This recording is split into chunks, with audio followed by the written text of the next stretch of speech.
نحمده ونصلي على رسوله الكريم اما بعد فاعوذ بالله من الشيطان الرجيم بسم الله الرحمن الرحيم واوفوا الكيل والميزان بالقسط لا نكلف نفسا الا وسعها واوفوا الكيل والميزان اور ناپ تول پورا کیا کرو انصاف کے ساتھ، لا نکلف نفسا الا وسعها کہ ہم نے کسی شخص کو اس کے امکان سے زیادہ تکلیف نہیں دی، کسی شخص کو ہم نے مکلف نہیں بنایا الا وسعها مگر جتنی اس میں طاقت ہے۔ نبی کریم صلی اللہ علیہ وسلم کا وصیت نامہ سورہ انعام کی آیت نمبر 152 چل رہی ہے۔ اس میں دوسرا حکم جو بیان کیا گیا ہے اور تاکید کے ساتھ حکم بیان کیا گیا ہے کہ ناپ تول میں کمی کرنا حرام ہے، ناپ تول میں کمی کرنا حرام ہے۔ اور ناپ تول کسے کہتے ہیں کہ کمی نہ کی جائے، انصاف کے ساتھ پورا ناپ تول کیا جائے کہ دینے والا کوئی کمی نہ کرے اور لینے والا اپنے حق سے زیادہ نہ لے، چیز دینے والا کوئی کمی نہ کرے اور لینے والا اپنے حق سے زیادہ نہ لے۔ ہر قسم کی چیزوں میں، لین دین کی چیزوں میں ناپ تول میں کمی کرنا شدید حرام قرار دیا گیا اسے، اور اس کی حرمت کو بہت سخت بیان کیا گیا، اور اس کے خلاف کرنے والے کو کہ جو ناپ تول میں کمی کرے، اللہ تبارک و تعالی نے سورۃ المطففین عما پارے کی سورۃ المطففین میں اس کی وعید بیان کی، اور وعید کے لیے جو لفظ استعمال فرمایا ویل للمطففین، ویل للمطففین، ہلاکت ہو ناپ تول میں کمی کرنے والوں کے لیے۔ ابن عباس رضی اللہ تعالیٰ عنہ فرماتے ہیں، ان سے روایت ہے کہ جو لوگ تجارت کرتے ہیں، ایک طرف تو تاجر کے فضائل بیان کیے گئے، نیک تاجر، امانت دار تاجر، دیانت دار تاجر،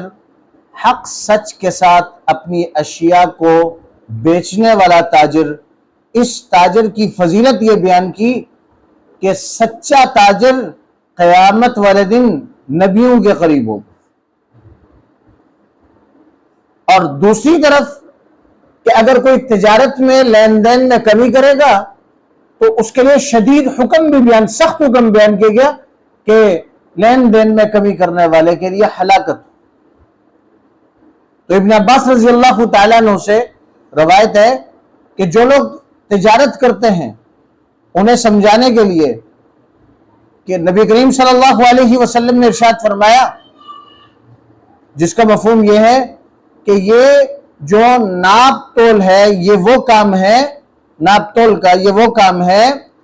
کہ جس میں ناانصافی کرنے والوں کو تم سے پہلے کئی قومیں ایسی آئی اللہ نے جن کو ہلاک کر دی،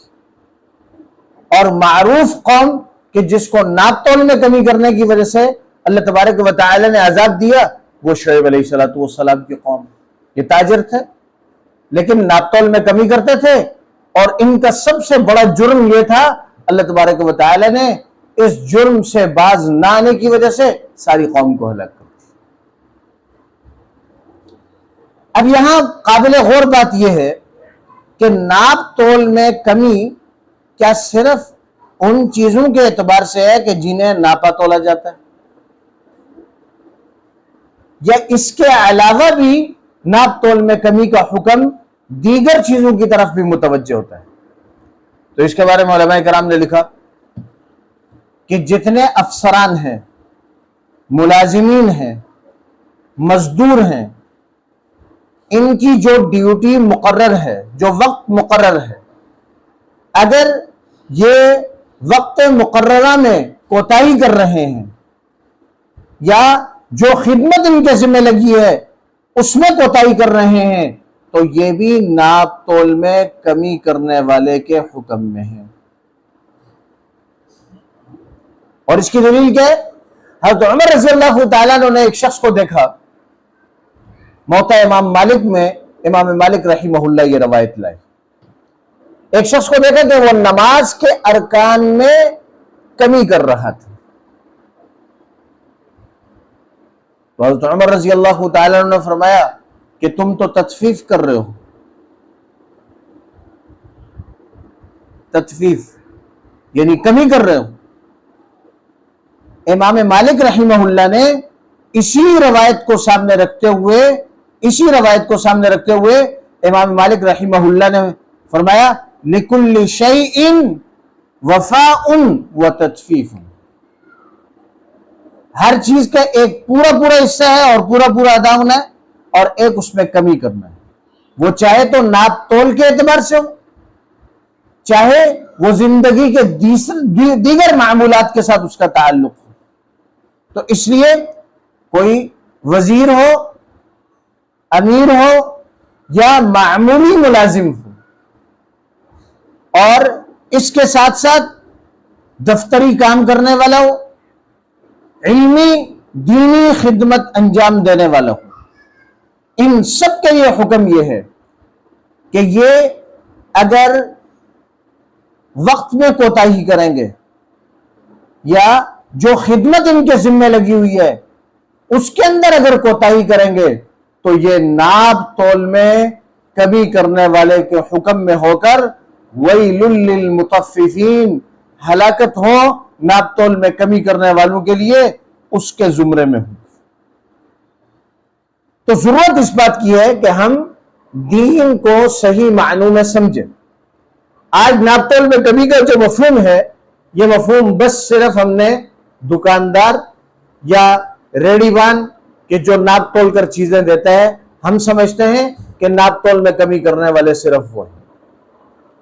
اب ہم اپنا جائزہ لے سکتے ہیں ہمارا معاشرہ کس قدر ناپ تول میں کمی کرنے والے ہیں۔ کتنے ہی ایسے ملازمین ہیں جو سرکاری ملازمین ہیں، ان کا ایک وقت مقرر ہے کہ اس وقت سے لے کر اس وقت تک وہ سرکار کے پابند ہیں، ان کی ڈیوٹی کا وقت مقرر ہے اور اس مقررہ وقت کی اس کو تنخواہ مل رہی ہے، اور وہ 20 دن اپنی ڈیوٹی میں نہیں جا رہے ہیں اور دیگر کاروبار کے اندر لگے ہوئے ہیں اور اس کی باقاعدگی کے ساتھ پوری تنخواہ لے رہے ہیں۔ ہمارے معاشرے میں کتنے ہی ایسے لوگ ہیں کہ جو ڈیوٹی ان کا وقت مقرر ہے، 8 گھنٹے کی ڈیوٹی ہے، اس میں وہ جب نماز پڑھنے کے لیے جاتے ہیں تو نماز پڑھنے میں اگر 15 منٹ ان کے لگ رہے ہیں تو وہ 25 منٹ لگا کر جا رہے ہیں۔ یہ وقت سے کمی کر رہے ہیں، جو وقت انہوں نے ڈیوٹی کے لیے دیا ہوا ہے اس میں کمی کر رہے ہیں۔ کتنے ہی ملازمین ایسے ہیں کہ جو ملازمت پیشہ میں ان کی ڈیوٹی کا وقت مقرر ہے، اسی وقت مقررہ میں وہ قرآن کی تلاوت میں مصروف ہیں، حالانکہ یہ وقت انہوں نے طے کر لیا ہے کہ اس وقت کے بدلے میں اتنی تنخواہ ملے گی۔ اب ضرورت اس بات کی ہے کہ اس وقت میں اگر نماز کا ٹائم آ گیا تو اتنا ہی وقت لینے کی اجازت ہے کہ جتنے وقت میں نماز مکمل ہو جائے۔ اگر اس سے زیادہ وقت مسجد میں گزار لے گا تو دینی اعتبار سے یہ اللہ کے ہاں مجرم ہے، اور اگر اس وقت میں قرآن کی تلاوت شروع کر دے گا جو کہ اس کا ذاتی عمل ہے، اس کو یہ اپنے اوقات میں کرنا اس کے ذمہ ہے، نہ کہ وہ وقت کے جس کے بارے میں یہ پابند ہو چکا ہے اور طے کر لیا ہے۔ اگر یہ قرآن پڑھ رہا ہے اور اس وقت میں کوتاہی کر رہا ہے تو اس وقت میں اس کا قرآن پڑھنا بذات خود تو قرآن پڑھنا درست ہے، لیکن اس وقت کے اندر کے جو وقت طے شدہ ڈیوٹی کے اندر ہے اس میں اگر پڑھ رہا ہے تو یہ ویل للمطففین کے حکم ہے۔ ضرورت اس بات کی ہے کہ جتنے احباب کو اس قسم کے مسائل کا علم ہو، نرمی کے ساتھ اور محبت کے ساتھ دوسرے لوگوں کو ان مسائل سے آگاہ کرنا. اگر آگاہ نہیں کریں گے تو کتنے ہی لوگ، مجھ سمیت، ہم سب سمیت، کتنے ہی ایسے لوگ ہوں گے کہ جو اپنے حلال سمجھ کر جو تنخواہ وصول کر رہے ہیں، ڈنڈی مارنے کی وجہ سے، وقت چورانے کی وجہ سے، کوتاہی کرنے کی وجہ سے، خدمت میں کوتاہی کرنے کی وجہ سے وہ حرام کے مرتکب ہو رہے ہیں. قرآن مجید نے ایسے ہی کچھ احکامات سخت بیان نہیں کیے، بلکہ حلت اور حرمت والا جو حکم ہے، حلت اور حرمت میں بڑی عجیب بات کہ اللہ تبارک و تعالی نے جسے حرام کہا، اگر کوئی شخص اسے حلال سمجھنے لگے غلط فہمی کی وجہ سے، یہ الگ بات، لیکن کسی اور وجہ سے جان بوجھ کر اسے حلال قرار دے رہا ہے، یا اللہ نے کسی چیز کو حلال قرار دے دیا اور وہ جان بوجھ کر اپنی سوچ سمجھ کے ساتھ اللہ نے حلال قرار دے دیا، اسے حرام قرار دے رہا ہے، تو یہ اللہ کے ساتھ اپنے آپ کو شریک ٹھہرا رہا ہے کہ اللہ نے تو حرام قرار دے دیا، یہ حلال قرار دے رہا ہے، جبکہ حلت اور حرمت کا حق یہ صرف اللہ کو ہے. اور اس کو سمجھنے کے لیے بہت آسان سی مثال ہے کہ نبی کریم صلی اللہ علیہ وسلم نے شہد کے بارے میں یا اپنی باندی کے بارے میں ایک مقام پر دیگر خواتین ناراض ہو رہی تھی، پریشان ہو رہی تھی، تو شہد کا عنوان ہے، 2 قسم کی روایت ہے، یا باندی کا عنوان ہے، تو کہا کہ یہ مجھ پر حرام ہے، تاکہ دیگر خواتین جن کی باری ہے یا جنہوں نے یہ سوالات کیے تاکہ ان کی دلجوئی ہو سکے. اور نبی کریم صلی اللہ علیہ وسلم نے ان کی دلجوئی کے لیے کہا، اللہ تبارک و تعالی نے حکم نازل فرمایا، یا ایھا النبی لم تحرم ما احل اللہ لک، کہ اللہ کے اے میرے نبی، جس چیز کو میں نے حلال قرار دے دیا آپ اس کو حرام کیوں قرار دے رہے ہیں؟ تو اس لیے اس بات کی آگاہی بہت زیادہ ضروری ہے. جتنے بھی ہم ڈیوٹی کرنے والے لوگ ہیں، دینی خدمات انجام دینے والے، اس کے لیے وقت مقرر ہے. جتنے بھی ہم مزدور طبقہ ہیں ان کا ایک وقت مقرر ہے. جتنے بھی ہم آفیسز میں، دفتروں میں کام کرنے والے لوگ ہیں، ایک وقت مقرر ہے اس کا، اور ایک خدمت مقرر ہے کہ اس وقت میں اتنی خدمت کرنی ہے. اگر وہ وقت میں کوتاہی کر رہا ہے یا خدمت میں کوتاہی کر رہا ہے تو یاد رکھیں کہ اس کی تنخواہ کامل درجے کی حلال نہیں بلکہ اس میں حرام شامل ہو رہا ہے. اور حرام سے بچنے کی قرآن و سنت میں انتہائی تاکید کی گئی. آگے لا نکلف نفسا الا وسعها، اس حکم کے بعد اللہ نے فرمایا کہ جتنے لوگوں کی طاقت ہوتی ہے اللہ اتنا ہی ان کو مکلف کرتے ہیں. ساری کوشش کے بعد، پوری احتیاط کے بعد، کہ ناپ تول میں کبھی نہیں کر رہا، پوری احتیاط کر رہا ہے، یا اسی طریقے سے اپنی ڈیوٹی میں کوئی کسر نہیں چھوڑ رہا، پوری احتیاط کے ساتھ، اس کے بعد بھی اگر کچھ کمی واقع ہو گئی ناپ تول میں یا ڈیوٹی کے اعتبار سے تو اللہ فرما رہے ہیں لا نکلف نفسا الا وسعها، یہ اب اس کے اختیار میں نہیں ہے، اس کی طاقت سے باہر ہے، اللہ اس کو معاف کر دیں گے. اللہ اس کو کیا کر دیں گے بھائی؟ معاف کر دیں گے. اور نبی کریم صلی اللہ علیہ وسلم نے بھی ترغیب دی اس بات کی. فرمایا کہ جب تول کر دو، تولو تو جھکتا ہوا تول کے دو،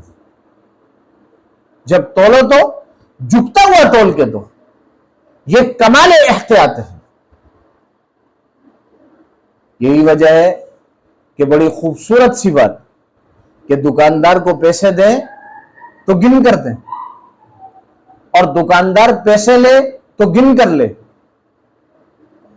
اب اس پیسے کے لین دین میں ثواب کیسے ملے گا؟ جو دکاندار کو پیسے دے رہا ہے وہ یہ نیت کر لے گنتے ہوئے یہ نیت کر لے کہ کہیں ایسا نہ ہو کہ میری طرف سے کم پیسے نہ چلے جائیں، اس کا پورا حق اس کو مل جائے۔ اور دکاندار جو پیسے لے رہا ہے اسے ثواب کب ملے گا؟ کہ وہ اس بات کی نیت کر لے کہ پیسے گنتے ہوئے کہ کہیں ایسا تو نہیں کہ میرے اس بھائی نے جو پیسے دیے غلطی سے میری طرف اس کے پیسے زیادہ میری طرف نہ آ جائے، اس نیت کرنے پر بھی اجر ہے۔ تو جو شخص بھی ملازمت پیشہ ہے، دفتری کام میں مقررہ وقت کی ڈیوٹی کر رہا ہے، یا باقاعدگی کے ساتھ تجارت کر رہا ہے جس میں ناپ تول ہو رہا ہے،